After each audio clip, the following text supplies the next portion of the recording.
मला मंत्रिपदाची संधी मिळावी पहिल्यांदा देवेंद्र फडणवीस साहेबांना यावेळेला ठासून सांगितलेलं आहे आणि पक्षाच्या मान्यवर नेत्यांना सुद्धा सांगितलेलं आहे।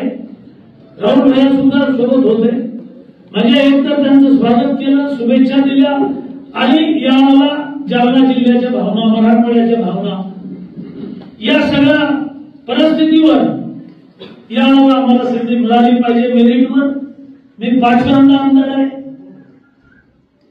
म्हणजे 5व्यांदा आमदार मराठवाड्यात आता कोणी नाहीये, सगळ्यात सिनियर मी आहे। सिनियरिटी हा एक भाग आहे।